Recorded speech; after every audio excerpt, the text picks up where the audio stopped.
This is KPPQ LP Ventura, 104.1 FM, and we're in the Women's Room, where we appreciate and support each other.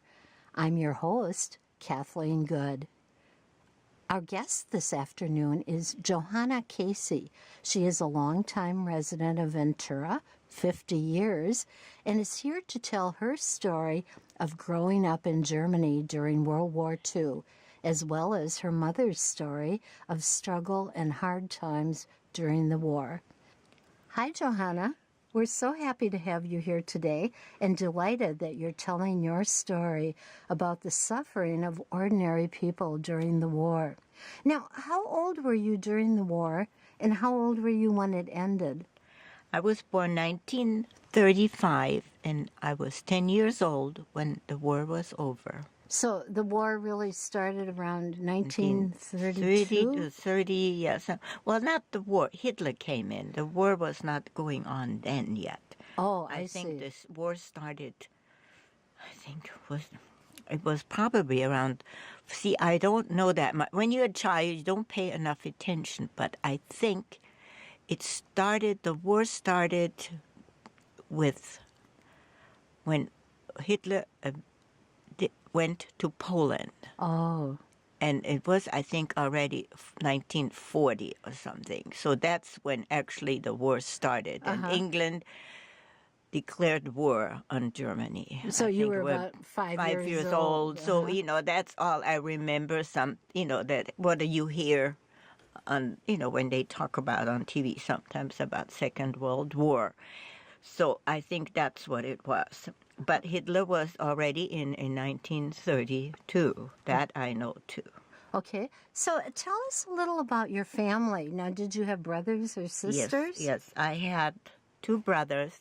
One brother was in the war, and the other brother was just 3 years older than me. Uh-huh. So that's all I had is two brothers. And what did your dad do? My dad was working for the German government in the building department. He was their bookkeeper. I see. So where did you live in Germany? I lived in a little town. Well, not too little, but it's called Traunstein. Uh-huh. And where was that? It is in Bavaria, actually Upper Bavaria. It's very on the foothills of the Alps. Of the Alps. And is that in the southern or the northern part? Southern part, very close. We're about 20 miles away from Salzburg. Oh, I see. Was there a lot of fighting or bombing there? Not too much, because little towns were not that involved. But towards the end of the war in 1944, and actually in 1945, we got bombed. My home got bombed. We lived in an apartment building, and it got bombed. So we had to move away from our house and our apartment.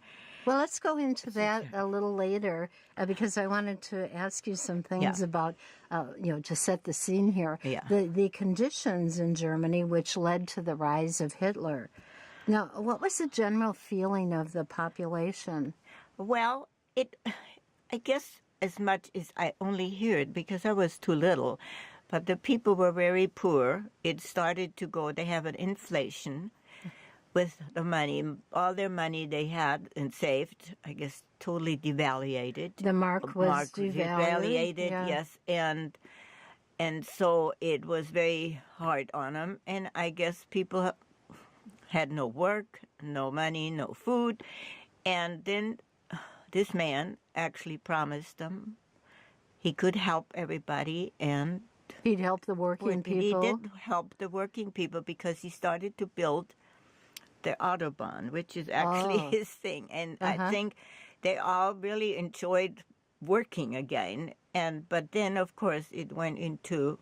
So I'm sure some other people questioned his behavior then already. And he just, went totally crazy and blamed the Jewish people for all the problem Germany had. Oh, so people liked him somewhat at first, but they noticed... Something was going on, and especially when he started to have all this going on with, you know, talking about Jews and how awful they are. And of course, it got worse and worse and worse. So a lot of people in Germany got robbed. You know, they destroyed their places where they live. They put them in jail. And then, of course, it got worse and worse. So it's all I remember as a child, you know. Now, you mentioned that, you know, people were forced to join the Nazi Party. How did he get them? Weren't, okay, you weren't forced,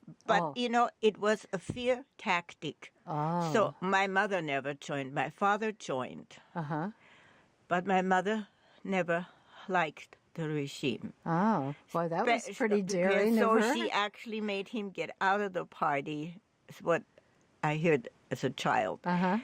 But then he joined again because my mother was a little rebel. She just, I guess after that one night, they call it the Crystal Night. Oh, right. Where they kind of, you know, started to, even in little towns where I lived, they started to vandalize their businesses, and she just totally was against that. So it was the businesses of the Jewish people? Yeah. And then she just decided she just wanted nothing to do with that regime. She really reacted to the atrocity. Yes, she hated it, and so maybe it was good my father was in the party, because she would not say Heil Hitler when she went to see friends or when she went to the store. And so you actually had to say Heil Hitler. Hitler. Yeah, when you were in you know, that was your greeting. That's what you had to do. And did you have to put your arm up in the straight fashion? Well, yes, you should always stop. We did as children. When I started to my first grade, we always had to do this. When we walked by a teacher, we always said this Heil Hitler and had to put our hand out. That must have been kind of hard for you to have your mother so against it. Yeah, I know, because she used to, see, it was not allowed to go and listen to any kind of other station. It's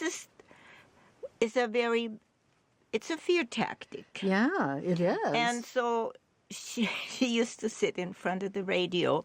And was this Radio Free Europe? It was Europe, yeah. It was, but you could not listen to like Swiss station. Oh. So she used to sit there with her ear closed. This I remember so well. And she used to say to my dad, now listen to the Swiss, what they have to say. You only believe what our regime says. Now you need to listen to it. But he always said, don't do this. It's not allowed. If somebody finds out, they will report you. Oh, wow. And then what could happen to you? Well, sure, you could go to a camp. You didn't go to where the Jewish people were, but you were in a camp too. Oh. Where, you know, where you were against the regime, because but my dad always got her out of some trouble, because one day somebody reported her that she didn't say Heil Hitler in the store. Oh my gosh, it must have been really scary. Yeah, did you feel scared yourself? No, you know, as a child, you're just happy to have your parents. You know, you don't pay much attention to it. The only time when it got scary when there was bombs. Oh. You know, that frightened. Right. Then you get frightened as a child, you know. That would be scary. So your mother was pretty brave. Yeah, she was. She was always sort of more of a rebel. She just, she didn't go with the crowd. That's for sure. So what about, did you have food shortages or rationing? Yes, it was always rationing. And, you know, we just had stamps. I think they have that in the United States, too, during the war. Yeah, they had ration we had books. stamps, and we got just so much bread a day and so much milk a day and eggs. It was all rationed. But my mother had good friends at the farm community, and I know we used to go out together and we go visit the farm people. And we got our, you know, we got either bread or eggs or something we brought home. You know. So she was pretty good at rustling up food. Yes, she did. She did really well. So what about heating? I mean, was fuel in short supply? Well, you know, we weren't spoiled as we hear. We had really, the kitchens were like bigger kitchens, and you kind of lived in your kitchen. You lived in your kitchen, and there you could go. You had a stove which you heated up with coal, and wood too. And that's where we usually lived. But our bedrooms, nobody had a heater in it. Not where I grew up. Oh, you know. right. So that was it. You know, we weren't like freeze. We just couldn't freeze. I don't know. Maybe you get used to. Yeah, maybe. So did you have to like? I think you mentioned that you had to go to the woods and pick up kindling wood, or? Oh yes, Yeah. we did. Yeah, we did. I went with my mother to the woods and some other ladies, and we, you know, they marked some little trees. We all had fir trees. And so they marked the little new ones, and we could cut them down and stack them on the end of the wood. And so that's what we did. And that's what happened one time is we were out in the woods, and the bombs fell in my hometown. So anyway, we had a hard time getting home.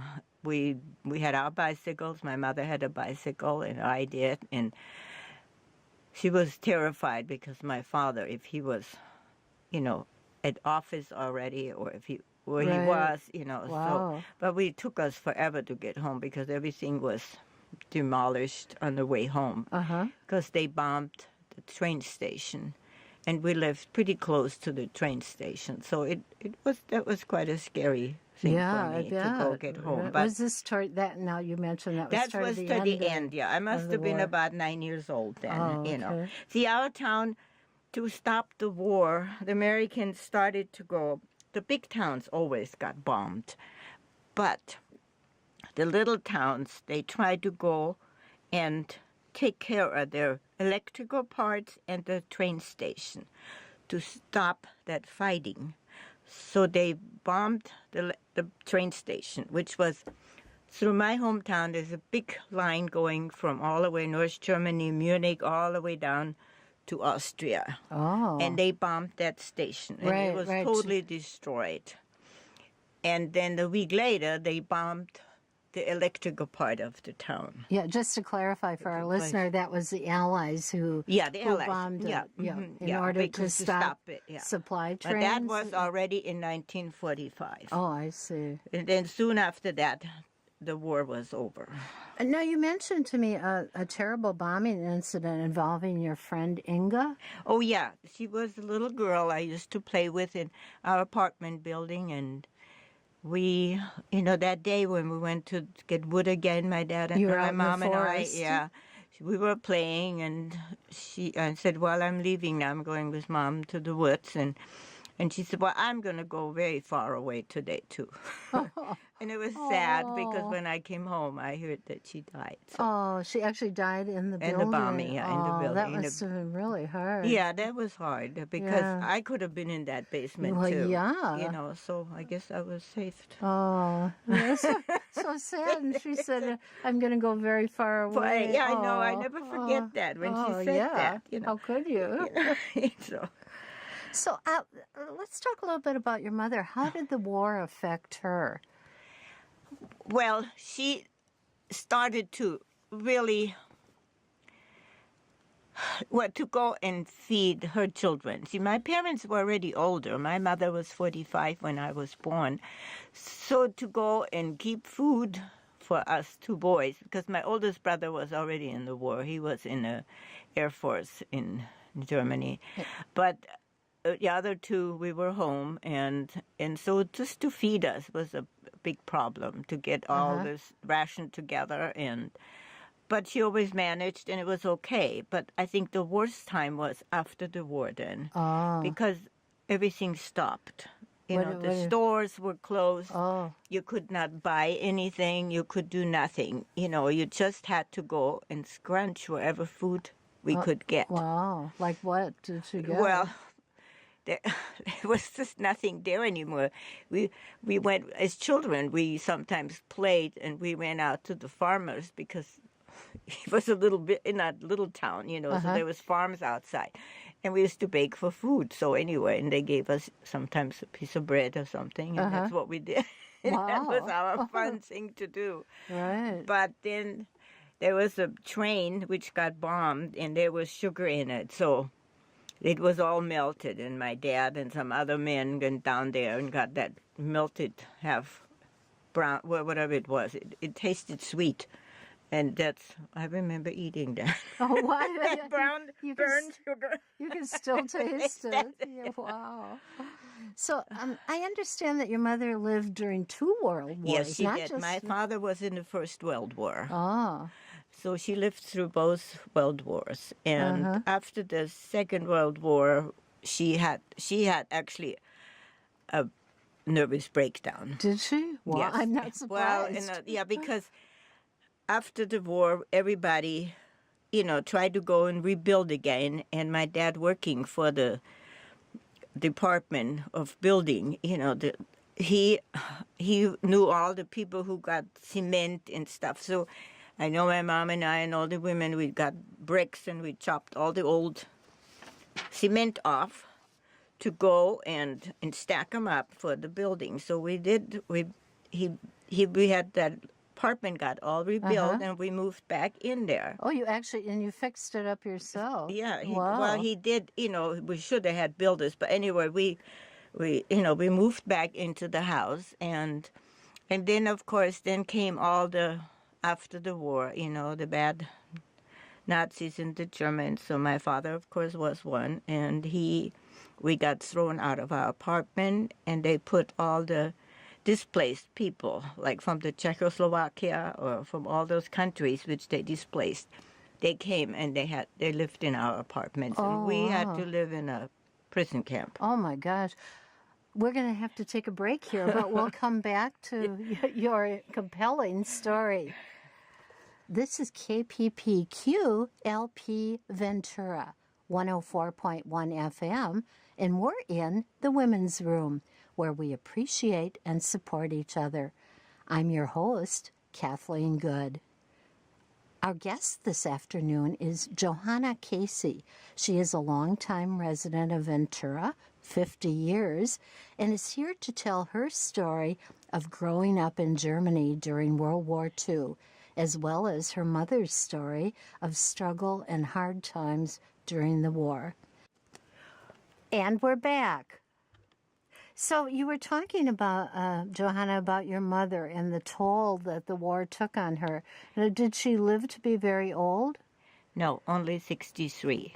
Oh, yeah, that's not very old. No. Yeah, and she suffered for a long time from a nervous breakdown? No, she went pretty quick over after we were put into that camp, that prison camp, which was not lock-up prison camp, but it was a prison camp. Oh, my gosh. Before, and so she did, because it was not very nice out there. And so we, they had a lot of bed bugs and everything else, and rats, and I mean, it was awful for a long time. But she always had a good humor, and then our burgomaster, like our mayor from the town, was out there because he was in the party, and some lawyers, there was all these different people, and they couldn't handle it at all. But she kind of helped everybody out and took care of their laundry, and she just, she was just a great woman. She took it, but then one day she went to town and tried to get some food, I guess, and whatever happened, she came home, and I guess she had a nervous breakdown. It just all of a sudden must have hit her. It was too much for her. Yeah, for anybody. But she recuperated again. She wasn't a spoiled person. She had to go through a lot in her life. Really? So did she want the Allies to come? Yes. Oh, yeah, this was her. She always said, I'm praying every day that the Americans come to our town. So she really liked the Americans. She did. She always liked them. I know she would have loved my husband. She just loved. Yeah, you married an American. American, sure, yeah. I did. And so, but she never could meet him because she died too early. She died. Yeah, she died before she met my husband. So when did you marry an American? How did that happen? We lived in Munich then. My father got transferred to Munich, and so there was two different big places where the American soldiers lived, and my brother always wanted to speak perfect English, so he had it in school, but he had a lot of American friends, and he had a motorcycle, and one day he his name was Harry. Harry said, I know a guy who has a motorcycle too. I'm bringing him out to see you. Then we can talk motorcycle. So anyway, and I was babysitting for somebody. And I came home, I put my bicycle away, and there was Bob, my husband, and Harry and everything talking about motorcycle. And then, anyway. Oh, and how old were you then? I was 18 years old. And this was still during the occupation? Yeah, he was the occupation. Yeah, he was. He had to go enlist for the Korean War. But then they sent him to Germany. Oh, I see. So, and he was stationed in Munich. So. Now, was it difficult for your husband, an American, to marry a German right after the war? It was. It was pretty. We had a lot of paperwork. The German government wanted to know about him, and the Americans wanted to know about me.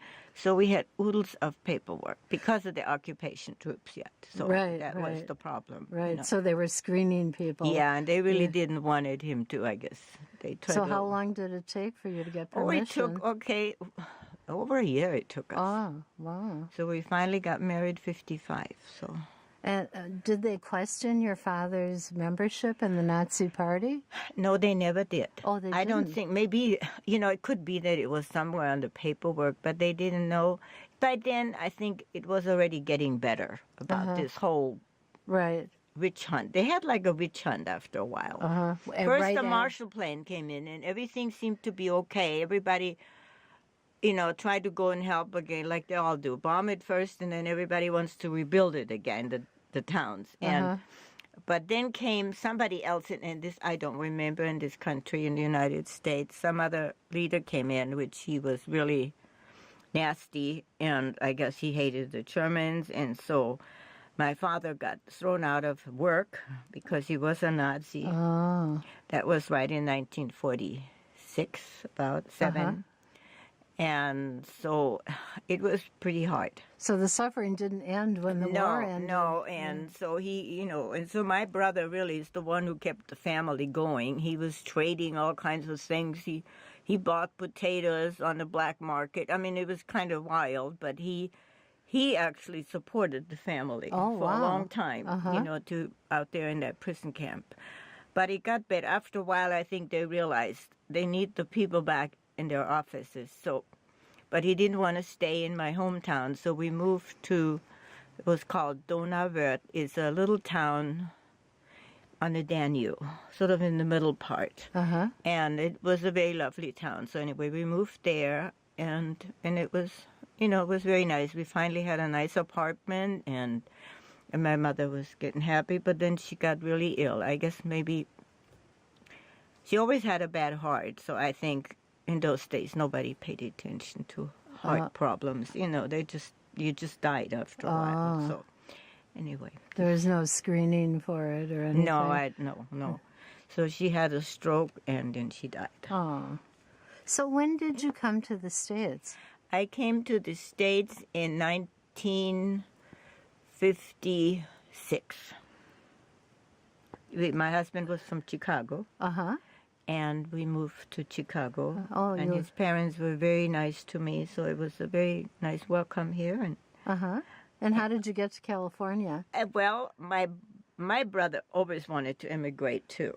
So he finally talked his wife into it to go and live in the United States. First he came to visit it. So he came to stay with us in Chicago, my brother with his wife, and he traveled for a whole year all over the United States, down to South America, and then he moved back to my sister-in-law's hometown, WWII, on the Danube, but he decided he does not want to go live there anymore. He wants to live in Santa Barbara. Oh. And that's what he did. Oh, wow. So then you came out later and that you moved to Ventura. Yeah, and then he said, why don't you visit us in Santa Barbara? You will love it there. So anyway, we made a vacation with my 3 children, and we went to, we went through Ventura, and we went up to Santa Barbara, and And Bob said, "Well, I really like it here. I think we're going to move here." So why did you end up in Ventura? Well, he got a job because he was a mechanic with big Caterpillars. Because Oh. he was in the Merchant Marine from a teenager on. And then he worked in a Caterpillar dealer in Chicago. And so he went right to the Caterpillar dealer here in Ventura. I don't know if it was Oxnard or Ventura. And they gave him the job. And we drove back with our car, and he said to me, "Well, when you sold the house, you can come too." And you did. And you did. So anyway. So you said your mother would have been very happy that you married an American. Yes, she did. She really did. She always liked them a lot. I was just wondering, what your thoughts were when, shortly after the 2016 election, a white supremacist said on TV, "Hail Trump." Well, this is a sad thing what happened. We do not do this anymore. I don't think any German person would like that anymore, especially my generation. Right. We suffered a lot through all that, not just me. I think we weren't actually lucky living in a small town, but people in bigger cities had terrible times. Oh, a lot more bombing. Oh, yes. One day my mother actually, I think the little girl was from Hamburg. She came, they tried to take the children out of the bomb area. And so they sent her to Bavaria, down where it's quieter. And so we did have her for a while, and I know we all played together. It was fun, and then she went back, and then she still got killed.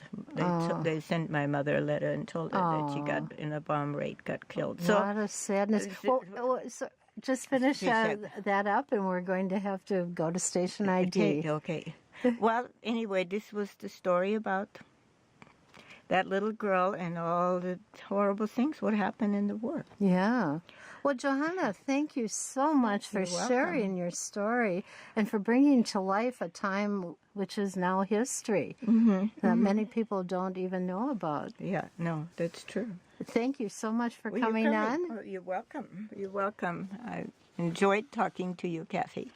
Very nice. This is KPPQ LP Ventura, 104.1 FM, and we're in the Women's Room, where we appreciate and support each other. I'm your host, Kathleen Good. Our guest this afternoon has been Johanna Casey. She is a longtime resident of Ventura, 50 years, and is here to tell her story of growing up in Germany during World War II, as well as her mother's story of struggle and hard times. Stay tuned for more history of ordinary people during the war.